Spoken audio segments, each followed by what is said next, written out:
Facebook and Twitter are facing backlash from conservatives after the social media platforms scrambled to limit distribution of a New York Post article about former Vice President Joe Biden and his son Hunter. That article points to unverified claims that Biden met with an advisor to the Ukrainian energy company Burisma, where his son was on the board. Now, platforms saying that they took the action to slow the spread of potentially false information, with Twitter specifically stating that that was a violation of its hacked materials policy, and all of this reigniting Republican claims of censorship on social media with less than 3 weeks to go until the presidential election. Let's bring in our next guest, Secretary Michael Chertoff. He is the co-founder and executive chairman of the Chertoff Group. He's also the former Secretary of Department of Homeland Security, and he joins us on the phone today. Secretary, it is good to talk to you today. You've been looking at a number of scenarios that could sow chaos around the election. Disinformation on social media, certainly one of them. I'd love to get your thoughts here on just news of day, particularly as it relates to this New York Post article. Do you think Twitter and Facebook made the right call in trying to stem the distribution of this story? Yeah, so I haven't seen the story. I don't know the facts, so I can't make a specific judgment. I do think the platforms in general appropriately evaluate whether something is been fabricated, particularly by a foreign actor, which is illegal in my view, or is clearly misleading, for example, about how to vote, where to vote, or on issues like, what the medical requirements are to stave off COVID. I do think they have responsibility, and I think their terms of service make that clear. So I can't judge the individual case here, but I think the general principle is that they should police the content, and even more important, the identity and the genuineness of the identity of the people posting. I think that's appropriate. Do you think that the social media platforms have taken enough precautions here in the lead up to election? I mean, the flip side here being that we've talked a lot about disinformation that's out there. What should be judged as disinformation? What exactly platforms like Facebook or Twitter should do?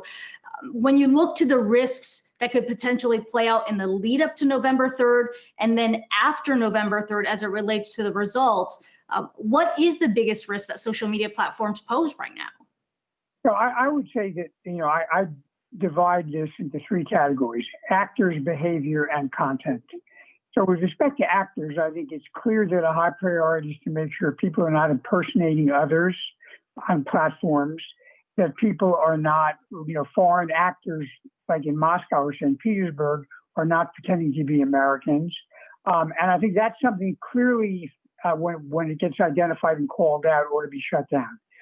In terms of behavior, I think efforts to deliberately manipulate algorithms by, for example, using botnets to make it seem like a lot of people are liking something, or otherwise, manipulating, for example, forging things, or putting what they call deep fakes online, which are basically artificially intelligence fabricated video and audio. I think that's clearly, again, off limits.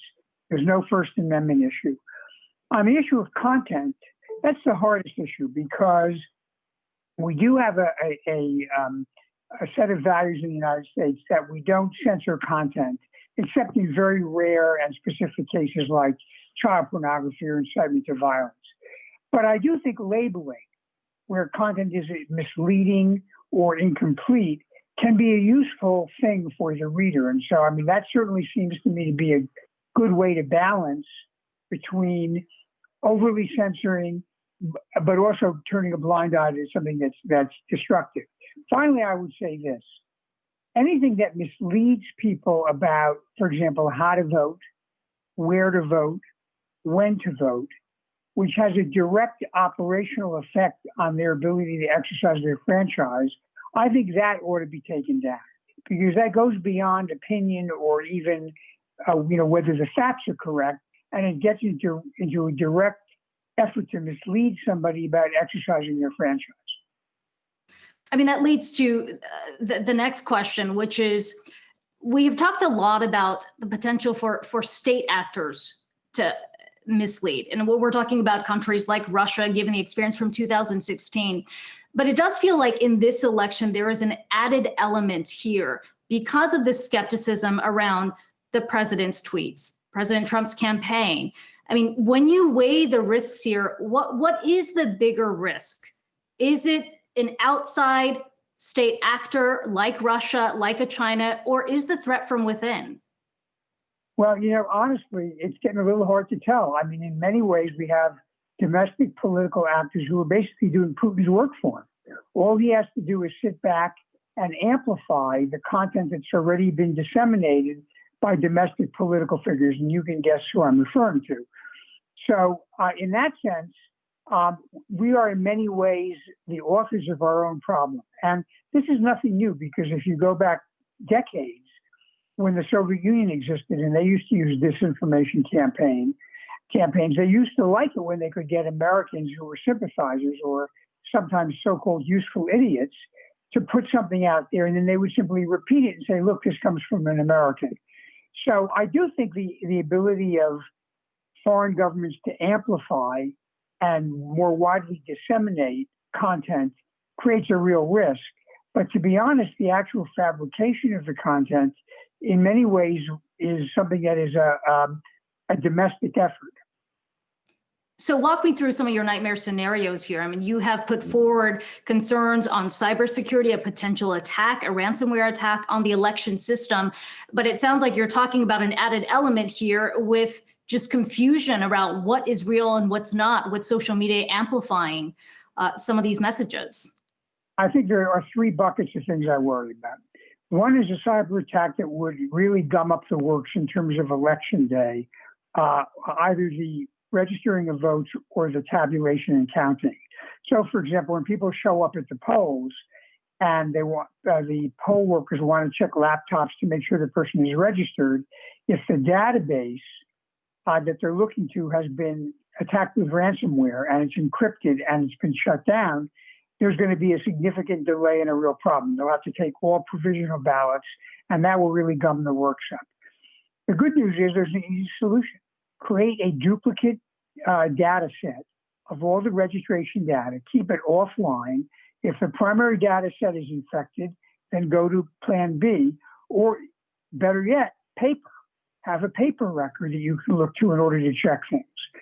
The second thing I worry about is violence and efforts to interfere with people going to the polls on election day. And that could take the form of a cyber attack, for example, that shuts down a transportation system.